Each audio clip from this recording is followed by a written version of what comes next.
Peace, peace, love, love, joy, joy, good day, good afternoon, good evening, and good night.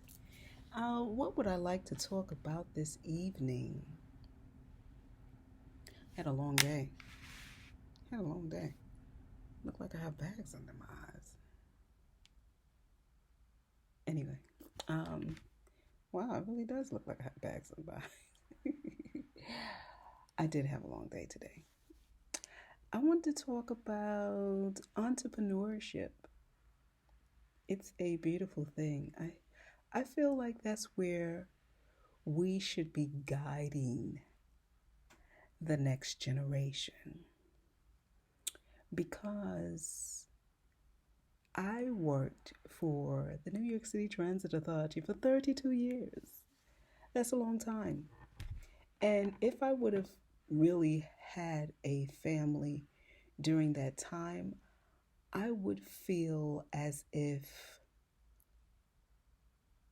I, and it's funny, I've always felt this way, as if I missed out.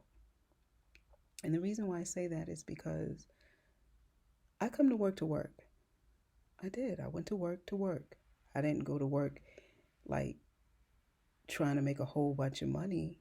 It's just that if you have to end up doing overtime, that's what you did.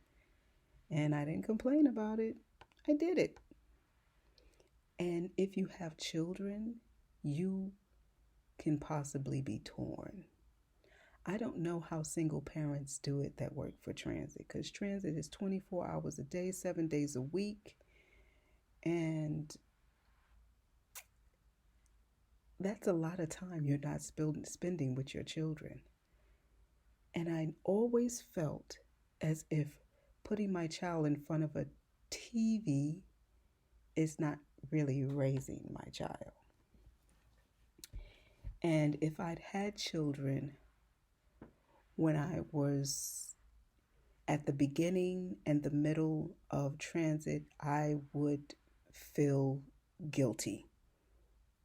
That's the best way to put it. And I think that's another reason why. Did you know that the average lifespan of a transit worker after retiring is 3 years?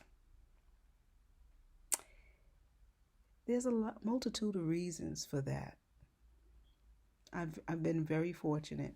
All my kids I've had from different mothers, meaning that my oldest son became my son when he was 22 because I was filming something and he was there. Long story short, he ended up working on a project, and in the project he played my son, and he really became my son. So proud of him now. He is an entrepreneur. He is doing the doggone thing. I am very proud. He is a new father, and he wants to leave a legacy for his son and children, because he too is taking in children that were not born from him. And I love that. I love the give back. I love giving back. I think it's a beautiful thing. Anywho, my youngest son, who is not fully adopted yet, I want him to be able to know what it's like to be an entrepreneur. So I love the fact that we went to my son's place, we were buying things, we were fixing it up, and he's getting a feel for it. He's only 3, so he doesn't fully understand, but he knows that that's his son's place. His brother's place. So I love that. Anywho, which he's going to be renting out pretty soon. And entrepreneurship is I never really looked at it like that. Why do we get acclimated into feeling like we have to work for somebody? You'll never get rich working for somebody. That's just a fact. Being an independent contractor can allow you to be a mover and a shaker. And that's what I feel like this generation, the foundation of them needs to be. And there's another point that I wanted to make to this.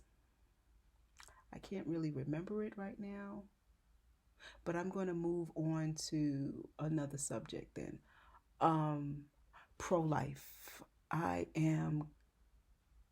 We're not listening to, if you have not checked it out, Young Pharaoh did an interview with Angela Stanton, who is running for Congress in Georgia.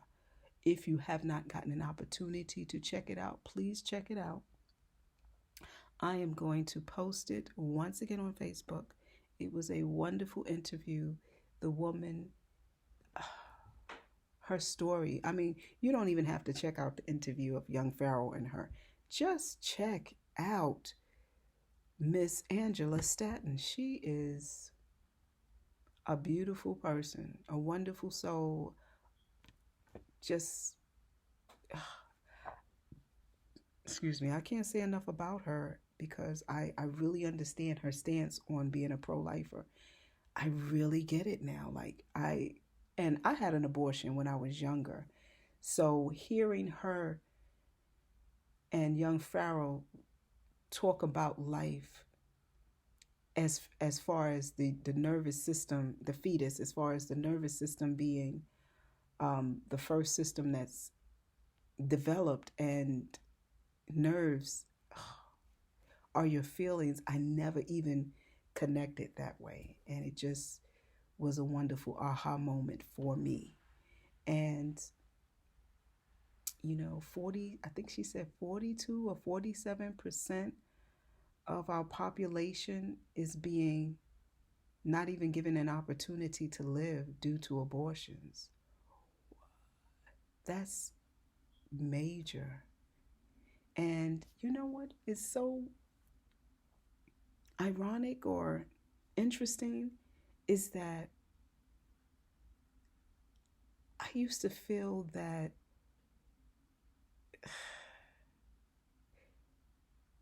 abortions were the easy way out. And yet it's not, because that is an energy that you will carry with you for the rest of your life. Yeah, these are just facts.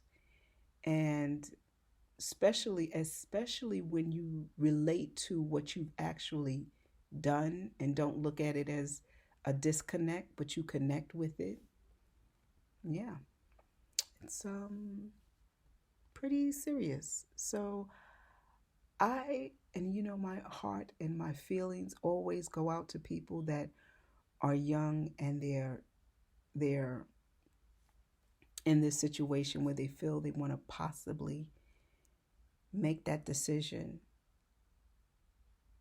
There are people in the world that wouldn't mind raising that child, and I am one of them. One of them, because, like I said, all of my children are through other mothers, and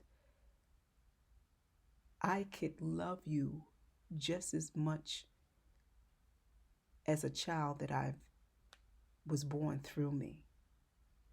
That's the way I love.